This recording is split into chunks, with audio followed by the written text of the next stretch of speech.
कराची में एक बेईमाना कत्ल होता है। मुल्जिम अरगमान मुस्तफ़ा आमिर का बेदर्दी से कत्ल करता है। इस मामले को कई रोज़ जो हैं वो गुजर गए। आए रोज़ इस केस में नई डेवलपमेंट्स होती जा रही हैं। आज हमारे साथ मौजूद हैं इस केस के तहकीकाती अफसर। उनसे जानेंगे कि इस केस में अब तक क्या डेवलपमेंट्स होती आई हैं, और उनसे जानेंगे कि अब तक के इकट्ठे किए गए शवाहिद से क्या मुल्जिम को करार वाकई सज़ा मिल सकती है। तो हमारे साथ मौजूद हैं जो है इस केस के तफ्तीशी अफसर। आप मुझे ये बताइएगा कि असल मामला है क्या, क्योंकि मुख्तलिफ रूमर्स जो हैं वो सर्कुलेट कर रही हैं। आप इस केस की तहकीकात कर रहे हैं, आप ये बताइएगा कि असल माजरा क्या है। देखें, असल मामला इसमें जो इंसिडेंट है वो ये है कि एक 23 साल का लड़का है जिसकी मिसिंग की रिपोर्ट उसकी वालदा ने थाने में करवाई थी, जिसके ऊपर मुकदमा दर्ज हुआ। उस मुकदमा दर्ज होने के बाद वो उस मुकदमे की तफ्तीश चलती रही कि ये 6 तारीख को वो वाक़या हुआ था, उसके गुमशुदगी का उन्होंने करवाया था, जिसमें उन्होंने ये लिखा था कि कोई नामालूम मेरे बच्चे को नामालूम वजूहात की बिना पर ले गए। उसके बाद 25 तारीख को 25 जनवरी को इनको एक रैंसम की कॉल आई है तवान की। उस तवान की कॉल के बाद ये हमारे के जो सेल है, ये इस दादे अगवा बरए तवान का सेल है, तो हमारे पास इसकी तफ्तीश आई थी। इस दौरान इसमें हमारे साथ दूसरे मुतलका इदारे भी थे, जैसे CPLC का एक इदारा है जो हमारे साथ ये अगवा बरए तवान के केसेस को देख। डिस्ट्रिक्ट पुलिस भी थी, इस पे काम कर रही थी, इन्वेस्टिगेशन की CPLC थी। तो हमने इस पे काम शुरू किया, तो हमें जिस बंदे का इन्होंने जो हमारा प्राइम सस्पेक्ट था उसके घर का हमने सर्च वारंट लेके जब हमने उसके ऊपर रेड की, तो वहाँ से हमें जो है वो एक तो हमने उसको अरेस्ट किया जो मरकजी मुल्ज़िम था इसका। दूसरा, उसके घर से कुछ ऐसे शवाहिद मिले जिसमें उसकी मौजूदगी का इल्म हुआ कि जिसमें खून के सैंपल थे, जब हमने भेजे और इसके पेरेंट्स से मैच कराए तो वो खून के नमूने मैच कर गए। फिर इनकी निशानदेही के ऊपर, इनके इंटेरोगेशन के ऊपर हमने उस लड़की की डेड बॉडी और कार रिकवर की। कार अभी हमने उसका कार की निशानदेही की है, रिकवरी का प्रोसेस उसका बाकी है। आज लड़के की कब्र कुशाई की है, तो उसे हमारी तहकीकात से ये मालूम हुआ कि इस लड़के को उन्होंने कत्ल करके लाश को गाड़ी समेत जला दिया था।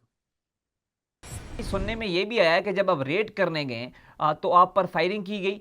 मुझे ये बताइएगा कि फायरिंग किस नौयत की थी, और सुना है कि इस दौरान जो है वो मुल्जिम जो है वो शवाहिद मिटाने की कोशिश भी कर रहा था। जी बिल्कुल ऐसे ही है। देखिए, हम 3 से 4 घंटे तक उनकी फायरिंग में एंगेज रहे थे। ये जो वाकया था ये अगवा बरए तावान का था, तो हमारे जो किडनैपी था मुस्तफ़ा अमर, उसकी वेयर अबाउट्स मालूम नहीं थी। तो उसके दौरान हमारी स्ट्रेटजी ये थी कि हम इसको जो है वो अपनी तहकीकात के लिए बाय फादर्स इस बंदे को हम अरेस्ट करें, ताकि हम अपनी तहकीकात को आगे बढ़ा के मुतलका लड़के तक पहुंच सकें। तो ये 3-4 घंटे की एक एंगेजमेंट थी, जिसके बाद हमने उसको गिरफ्तार कर लिया था। अच्छा, ये बताइएगा कि क्या इसमें कोई ड्रग माफिया इन्वॉल्व है। क्या कोई तहकीकात के दौरान ऐसे भी सबूत आपके हाथ लगे हैं कि इसमें कोई और लोग भी मुलव्वस हैं। लेकिन ड्रग माफिया के हवाले से IG सिंह ने एक तहकीकाती कमेटी बना दी है, जिसका पर्पस सिर्फ ये है कि वो इसका ये ड्रग्स का पहलू देखेगी। वो मुतलका जो है तहकीकाती कमेटी इसके ऊपर काम कर रही है। ये भी बताइएगा, क्योंकि मुलजिम के ट्रैक रिकॉर्ड में तो जराइम काफ़ी हैं, उसका शनाख्ती कार्ड भी ब्लॉक हुआ है इसी वजह से। तो उन जराइम की नौयत क्या थी। इसके ऊपर देखें, धमकियों का, टेलीग्राफ एक्ट का, और इसके बाद मनशियात का और कस्टम के कुछ केसेस थे। इस तरह के दीगर केसेस में ऑलरेडी ये पुलिस को मतलूब था। ये भी सुनने में आया था कि क्रिप्टो करेंसी के हवाले से भी मुलजिम ने कोई जो है वो फ्रॉड किया हुआ है। क्या इस हवाले से कोई तहकीकात जारी थी। देखें, इसके ऊपर जो क्रिप्टो के हवाले से या इनका जो ऑनलाइन काम है उसके हवाले से हमने FIA को लिख दिया, उनके नोटिस में दे दी है ये बात कि हमारे इस रेड के दौरान जो है वो सर्च के दौरान ये चीज़ें हमारे सामने आई हैं। और अगर हमने उनको ये लिखा है कि अगर ये इसकी कॉग्निजेंस बनती है तो वो देखें, इसको इन्वेस्टिगेट करें कि इसमें इनके जो ये काम है इसकी तहकीकात की जाए, ताकि इनका जो भी, अगर इनके ऊपर कॉग्निजेंस बनती है तो FIA इसको इन्वेस्टिगेट करे। अच्छा, ये बताइएगा कि दौरान तफ्तीश मुलजिम ने क्या एतराफ़ किया है। क्या इसने कोई और जराइम का भी जो है वो एतराफ़ किया है कि इसके अलावा भी ये मुख्तलिफ जराइम में मुलव्वस रहा। देखिए, हमारे सामने इतराफ़ तो मुल्ज़िम ने सिर्फ इसी वक़ूए का, हमने इसी के ऊपर फोकस किए। पुराने जो प्रीवियस हैं, जो चीज़ें उन्होंने की हुई हैं, वो हम उनके लिए शवाहिद इकट्ठे करेंगे फिर ही हम बता सकते हैं। तो इस सर जुर्म की इन्होंने हमें निशानदेही की थी, तो इस पे तो क्योंकि हम एविडेंस हमने इकट्ठा कर लिया है, तो इनको कन्फ्रंट किया, तो ये फिर उसको मान लिया उन्होंने। कि ये चीज़ें वाक़यात हैं। अदरवाइज़ मुल्ज़मान से एक चीज़ का इतराफ़ करवाना बहुत मुश्किल है, ख़ास तौर पे जब जो है वो मुल्ज़मान थोड़ा-सा क्लेवर और विकेड हो। इसमें हमारी स्ट्रैटेजी ये थी कि हमने पहले दिन के रिमांड में इनसे जो चीज़ें ली थी, उसी के ऊपर काम करके हमने शवाहिद इकट्ठे कर लिए। फिर जब उनको इनसे कन्फ्रंट किया तो डेफ़िनेटली इनको पता है कि हमने ये किया है, तो ये फिर कन्फेस कर जाते हैं। अच्छा, जिस तरह मुस्तफ़ा आमिर को कत्ल किया गया, क्या आपको नहीं लगता कि मुल्ज़िम अरमगान कोई ज़हनी मरीज़ था? जी, इस तरह का ये एक डेफ़िनेटली कोई भी मुल्ज़िम जो इस तरह का हीनियस ऑफ़ेंस करेगा, वो कोई भी एक नॉर्मल इंसान नहीं होगा। अच्छा, कई दफ़ा ऐसे होता है कि आप शवायद तो इकट्ठे कर लेते हैं, लेकिन दूसरी पार्टी जो होती है, वो काफ़ी स्ट्रॉन्ग निकल आती है। तो आपको क्या लगता है कि जो आपने शवायद इकट्ठे किए हैं, उसकी बुनियाद पर आप मुल्ज़िम को करार वाक़ई सज़ा दिलवा पाएँगे? देखिए, हमारा जो फ़ोकस है वो फ़िलहाल शवाहिद इकट्ठे करना है और मज़बूत शवाहिद इकट्ठे करना है। तो वी आर होपफुल कि अगर हम मज़बूत शवाहिद इकट्ठे करने में कामयाब हो जाते हैं, तो हम इसको केस को हम मज़बूती की तरफ ले जाएँगे। अच्छा, ये केस जो है काफ़ी हाई प्रोफ़ाइल है। क्या इस दौरान जो है वो आप पर कोई प्रेशर डाला गया? देखिए, इसमें प्रेशर जो है वो इसका केस का इटसेल्फ प्रेशर होता है। एक हाई प्रोफ़ाइल केस में आप हमेशा तहकीकात जितनी भी कर रहे होते हैं, उसके ऊपर टाइमली आपको रिस्पॉन्ड करना पड़ता है। चीज़ों का पेस तेज़ करना पड़ता है। अदरवाइज़ हमारे तकरीबन हर कॉर्नर से इसके लिए सपोर्टिव रहे हैं। इसमें हमें वफ़ाकी इदारों ने सपोर्ट की है, खुफ़िया इदारों ने सपोर्ट की। इसके ऊपर हमें इवें इवन के आईजी साहब की फुल सपोर्ट थी, डीआईजी साहब की हमारे ऊपर टीम की सपोर्ट थी, सीपीएलसी का इदारा हमारे साथ था।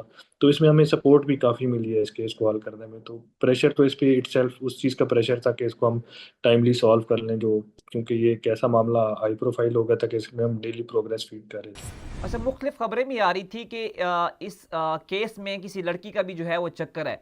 क्या ऐसे कोई शवाहिद मिले हैं कि इस केस में कोई लड़की भी मुलव्वस है या उसका कोई चक्कर है? देखिए, लड़की का ज़िक्र जो है वो काफ़ी इस केस के हवाले से काफ़ी चीज़ें सामने आई थी जो आहिस्ता-आहिस्ता, लेकिन हम उन चीज़ों को फ़ोकस करेंगे जिनके शवाहिद मिलेंगे। तो लड़की का इसमें इसमें लड़की का इसमें ताल्लुक इनके इस वाक़ये में नहीं है। वो इस मुस्तफ़ा की जो एफ़आईआर है या इनके हवाले से जो मामलात हैं, उसके साथ नहीं है। वैसे उनकी डीएनए की रिपोर्ट में एक लड़की के खून का सैंपल मिला है, जिसके ऊपर ये तहकीकात हम कर रहे हैं कि ये किस लड़की के है। लेकिन इस केस के हवाले से या मुस्तफ़ा के हवाले से उसका अभी कुछ चीज़ें सामने नहीं आई। अच्छा, दौरान तफ्तीश मुलजिम से जब आपने स्टेटमेंट ली या आपने उसकी तफ्तीश की, तो उसने क्या बेसिक वजह बताई कि इस जुर्म की करने की वजह क्या बनी? क्या वो वजह बनी कि जो मुलजिम था वो इस हद तक गया कि उसने इस बेदर्दी से जो है अब वो मुस्तफ़ा आमिर का कत्ल किया?